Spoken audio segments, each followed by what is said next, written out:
Hello everyone, welcome in my organic chemistry class. Students, last class में मैंने आपको phenol method of preparation of phenol के बारे में बता दिया था और आज हम आपको बताने वाले हैं कि केमिकल प्रॉपर्टी ऑफ फिनोल यानी कि फिनोल के रासायनिक गुणधर्म। ठीक है, ये भी क्लास हिंदी इंग्लिश मीडियम दोनों के लिए कॉमन है क्योंकि रिएक्शंस में कुछ ऐसा खास नहीं होता है हिंदी और इंग्लिश के लिए। तो केमिकल प्रॉपर्टी ऑफ फिनोल यानी कि फिनोल की रासायनिक गुणधर्म। फिनोल जो है वो 4 टाइप की केमिकल रिएक्शन शो करता है। सॉरी, फिनोल जो है वो 3 टाइप की यहाँ पर केमिकल रिएक्शन शो करेगा। पहली जो केमिकल रिएक्शन होंगी वो फिनोलिक ग्रुप की होंगी यानी कि आपकी OH ग्रुप की होंगी। ठीक है ना। तो फर्स्ट जो रिएक्शन होंगी आपके पास ये रिएक्शन इन्वॉल्विंग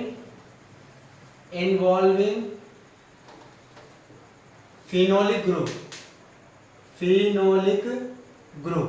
इसका मतलब वो सारी अभिक्रियाएं जिनमें OH ग्रुप पार्टिसिपेट करेगा। तो OH ग्रुप की अभिक्रिया, ठीक है ना, OH ग्रुप की अभिक्रियाएं। फिनोलिक ग्रुप कौन सा होता है? OH ग्रुप होता है। तो वो सारी अभिक्रियाएं, तो नंबर 1 वे सभी अभिक्रियाएं जो OH समूह जिसमें भाग लेता है। ठीक है, यानी कि OH ग्रुप भाग लेता है। नंबर 2 वो अभिक्रियाएं जो बेंजीन रिंग पर होती है। ठीक है ना। तो reaction on the benzene ring यानी कि बेंजीन रिंग पर होने वाली अभिक्रिया, वे सारी अभिक्रियाएं जो बेंजीन वलय पर होंगी। तो रिएक्शन नंबर 2। रिएक्शन नंबर 3 वो है कंडेंसेशन रिएक्शन। ठीक है ना। कंडेंसेशन रिएक्शन, कंडेंस करते हैं ना अपन, कंडेंसेशन रिएक्शन यानी कि संघनन अभिक्रिया। इसको हिंदी में कहते हैं संघनन रिएक्शन। ठीक है ना, संघनन अभिक्रिया। तो बच्चों, आपका जो फिनोल है वो 3 टाइप की यहाँ पर केमिकल रिएक्शन शो करेगा।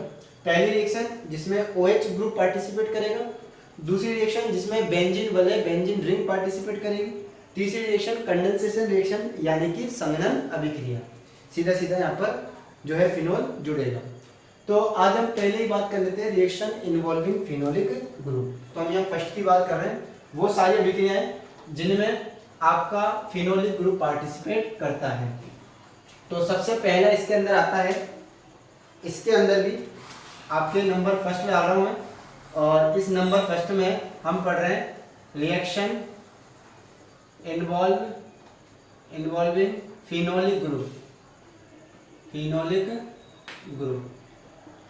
ठीक है, यानी कि OH ग्रुप की रिएक्शंस। ठीक है, OH ग्रुप की रिएक्शंस हम यहाँ पढ़ेंगे। और इसके अंदर पहला हम पढ़ेंगे एसिडिक नेचर ऑफ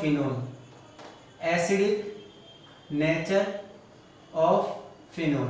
देखिए, वो सारी रिएक्शन फिनोलिक ग्रुप रिएक्शन में हम यहाँ पर कहते हैं पहली रिएक्शन पढ़ेंगे एसिडिक नेचर ऑफ फिनोल। यानी कि बच्चों, ये वो अभिक्रियाएं होती हैं जो फिनोल के एसिडिक नेचर को शो करती हैं। ये वो रिएक्शन होती हैं जो फिनोल के एसिडिक नेचर को शो करती है, फिनोल की अम्लीय प्रकृति को दर्शाती हैं। तो मैं सबसे पहले, हम सब जानते हैं कि एसिड होता क्या है बच्चों। एसिड होता है, देखो एसिड का मीन्स क्या है? एसिड का मीन्स है H+ को रिलीज करना। ठीक है, तो यानी कि इन सभी अभिक्रियाओं के अंदर हम सब जानते हैं कि H+ रिलीज होगा। तो 3 अभिक्रियाएं ऐसी हैं जो फिनोल के एसिडिक नेचर को शो करती हैं। ठीक है, तो इसके अंदर हम पहली अभिक्रिया बता रहे हैं। ये रहा आपका फिनोल, बड़ा सिंपल है। और बिकॉज हम कह रहे हैं एसिडिक नेचर, तो एसिडिक H+ निकालेगा। तो हम किसी भी एल्केलाइन मेटल के साथ, this is the alkaline metal, क्षारीय धातु, एल्केलाइन मेटल।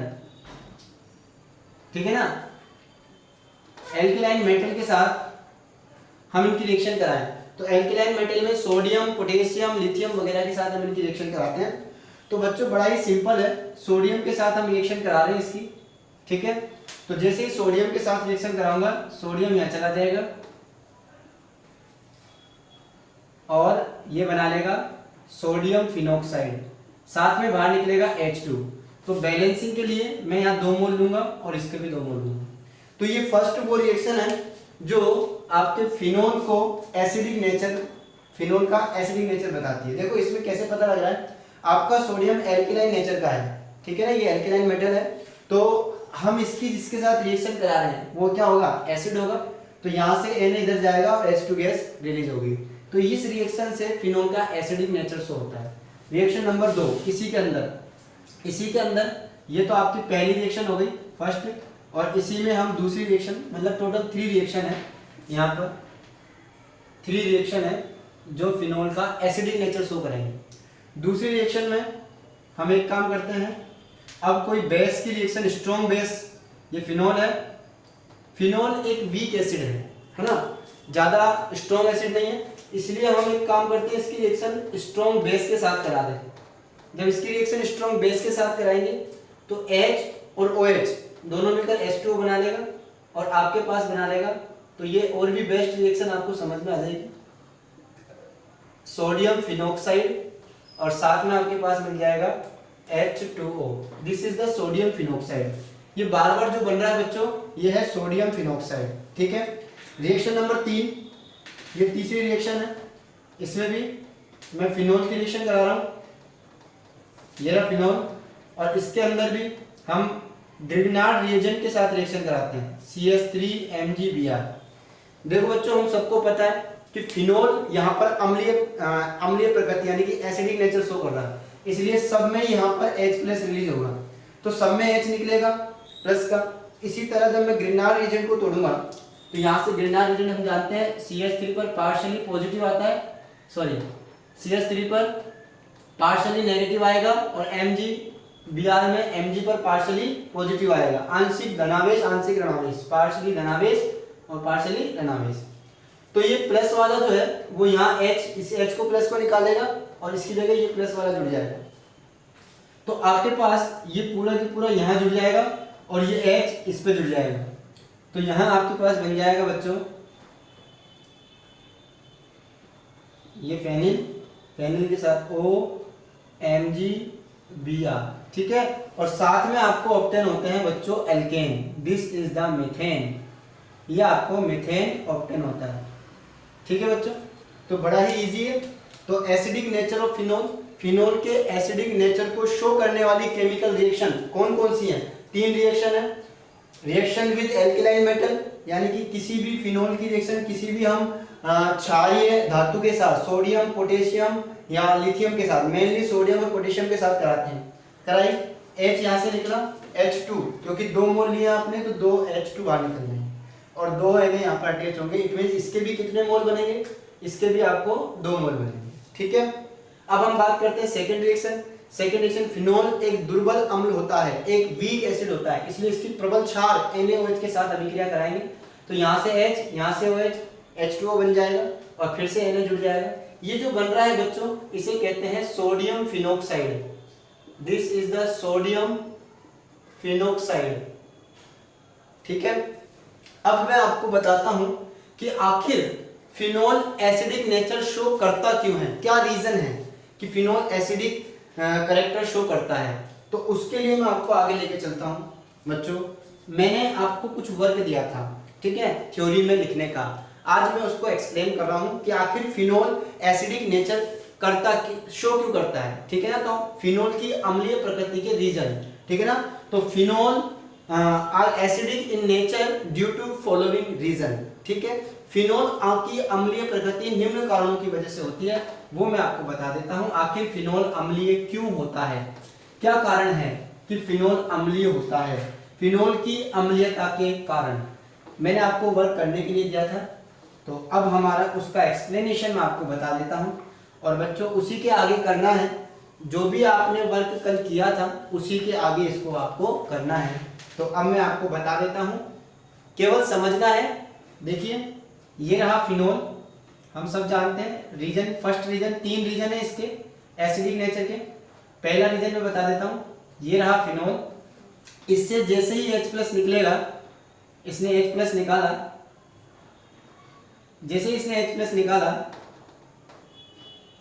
ये यहां से H+ निकलेगा और इसके ऊपर माइनस, तो आपके पास बन जाएगा phenoxide, this is the phenoxide. अब बच्चों हम सब जानते हैं कि हर कोई कंपाउंड, कोई सा भी कंपाउंड हो स्टेबल होना चाहेगा, तो फिनोल से ज्यादा स्टेबल फिनोक्साइड होता है। इन दोनों की अगर हम स्टेबिलिटी की बात करें तो ये ज्यादा स्टेबल होता है, this is more stable than phenol. ये दिस इज फिनोक्साइड, मैं लिखता हूं पहले, फिनोक्साइड आयन, इसको फिनोक्साइड आयन कहते हैं, और ये आपका मोर स्टेबल है, और ये आपका इसके कंपैरिजन में लेस स्टेबल है। तो हर कोई लेस स्टेबल से मोर स्टेबल की तरफ जाना चाहेगा, इसलिए फिनोल जो है वो जल्दी से H+ रिलीज करके फिनोक्साइड बना देता है। अब एक क्वेश्चन दिमाग में आता है कि सर फिनोक्साइड ज्यादा स्टेबल क्यों है? तो मैंने आपको बता दिया कि जब फिनोक्साइड की रेजोनेटिव स्ट्रक्चर बनाते हैं तो ये नेगेटिव चार्ज ऑर्थो और पैरा पर जाता है, ये नेगेटिव चार्ज ऑर्थो और पैरा पर जाता है। ठीक है, मैं बनाता हूं फिनोक्साइड की रेजोनेटिव स्ट्रक्चर। ये फिनोक्साइड की रेजोनेटिव स्ट्रक्चर है, this is the resonative structure of phenoxide. ये यहां गया, ये यहां गया, फर्स्ट रेजोनेटिव स्ट्रक्चर। ठीक है, यहां पर नेगेटिव, इधर इधर इधर डबल बॉन्ड, इधर ऑक्सीजन, ये लोन पेयर। अब ये इधर जाएगा, ये इस कार्बन पे जाएगा, यहां पर यहां नेगेटिव आ जाएगा, इधर इधर इधर ऑक्सीजन लोन पेयर, फिर वापस नेक्स्ट अगला ये इधर जाएगा और ये इधर जाएगा। तो आपके पास फिर अब आपके पास यहाँ डबल बॉन्ड आ जाएगा, ये नेगेटिव चार्ज, यहाँ डबल बॉन्ड, यहाँ ऑक्सीजन, यहाँ लोन पेयर, फिर वापस ये इधर जाएगा, ये अपनी जगह पर वापस, तो आपके पास ये बन जाएगा। ठीक है, तो यहाँ डबल बॉन्ड, यहाँ यहाँ, और ये ऑक्सीजन का लोन पेयर। तो ये 5 रेजोनेटिव स्ट्रक्चर बनी है। इन पांचों रेजोनेटिव स्ट्रक्चर में, अनुनादी संरचनाओं में आपने देखा कि नेगेटिव चार्ज केवल स्थानांतरित हो रहा है एक परमाणु से दूसरे परमाणु पर।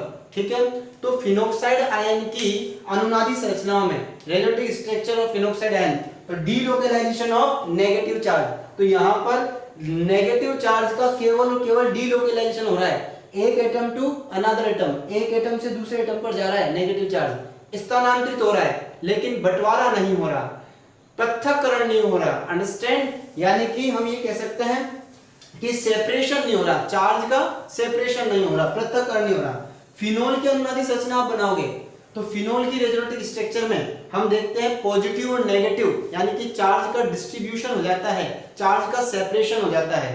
तो यहाँ पर फिनोल की रेजोनेटिव स्ट्रक्चर में चार्ज का सेपरेशन हो जाएगा, लेकिन फिनोक्साइड आयन की रेजोनेटिव स्ट्रक्चर में केवल चार्ज का डीलोकेलाइजेशन होता है, इसलिए phenoxide ion is more stable than phenol.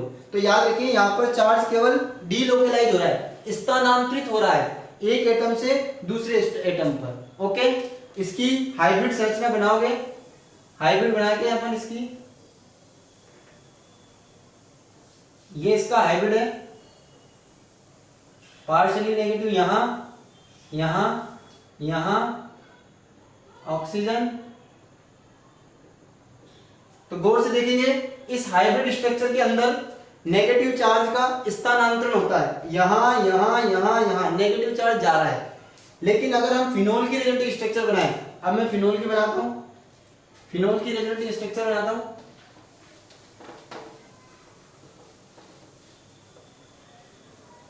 तो फिनोल की रेजोनेटिव स्ट्रक्चर में आप देखते हो ये फिनोल की बन जाएगी, ऑक्सीजन, ये आपका लोन पेयर, फर्स्ट यहां गया, ये यहां लेगा, ये लो, ठीक है, यहाँ नेगेटिव और यहाँ डबल बॉन्ड, यहाँ डबल बॉन्ड, यहाँ डबल बॉन्ड, ये इसके ऊपर आ जाएगा पॉजिटिव चार्ज। देखो ये लोन पेयर यहाँ गया तो इसके ऊपर पॉजिटिव चार्ज आ जाएगा क्योंकि लोन पेयर की कमी हो गई, और यहाँ डबल बॉन्ड आ जाएगा, फिर ये डबल बॉन्ड आगे वाले कार्बन जाएगा या नेगेटिव आ जाएगा, बाकी एज इट इज। फिर आगे बढ़ते हैं, आगे बढ़ते हैं तो ये नेगेटिव यहाँ और ये डबल बॉन्ड यहाँ, तो आपके पास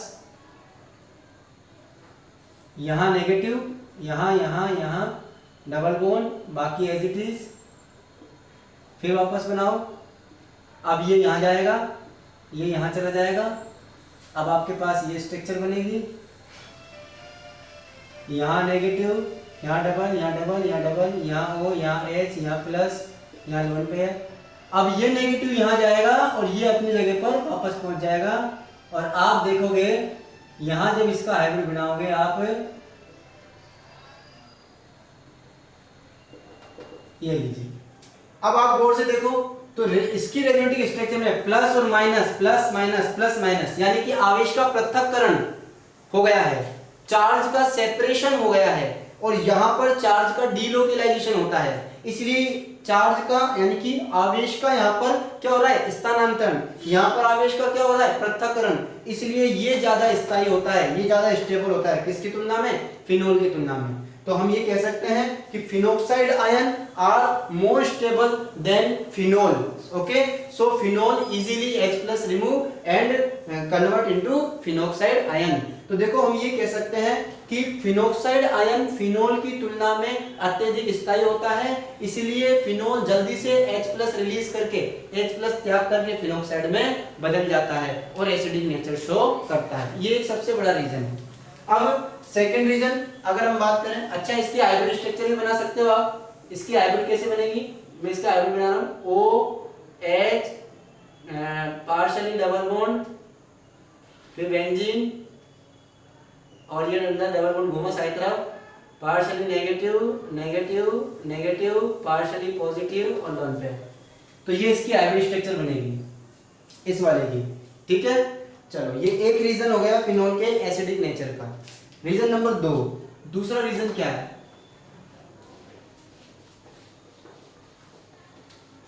दूसरा रीजन क्या है, देखो पहला रीजन तो समझ में आ गया, दूसरा रीजन क्या है, दूसरा रीजन ये है कि जब अगर हम देखें कि फिनोल के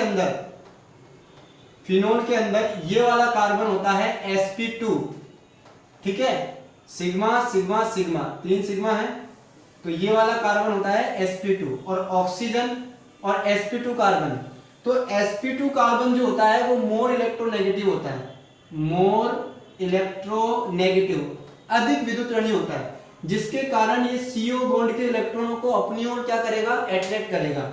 और जैसे ही इस ऑक्सीजन से बॉन्ड इसकी तरफ, इस कार्बन की तरफ अट्रैक्ट होंगे, इस कार्बन पर इलेक्ट्रॉन डेंसिटी क्या होने लग जाएगी, डिक्रीज होने लग जाएगी, इस कार्बन पर इलेक्ट्रॉनों की कमी होने लग जाएगी। और जैसे इस पर इलेक्ट्रॉनों की कमी होगी, ये आपका इलेक्ट्रॉन इस हाइड्रोजन के बॉन्ड से खींचेगा, और जैसे ये खींचेगा मतलब पोलैरिटी देखो, जैसे ये खींचेगा H+ की फॉर्म में क्या हो जाएगा, यानी कि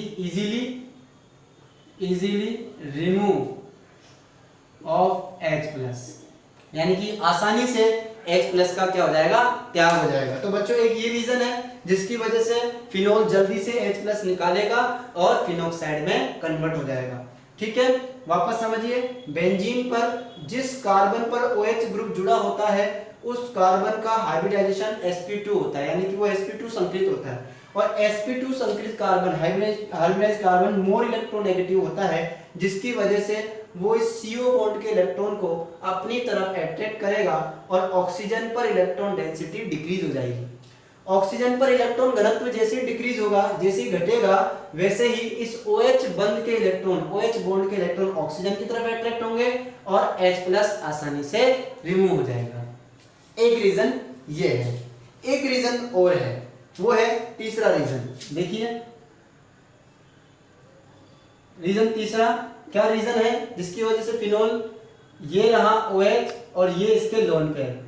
देखिए फिनोल में फिनोलिक ग्रुप के जो ऑक्सीजन होता है उस पर लोन पेयर प्रेजेंट होते हैं, और ये लोन पेयर इस बेंजीन रिंग के साथ कॉन्जुगेट पोजीशन में होते हैं, यानी कि संयुग्मी अवस्था में होते हैं। देखो double bond, single bond, lone pair, ठीक है।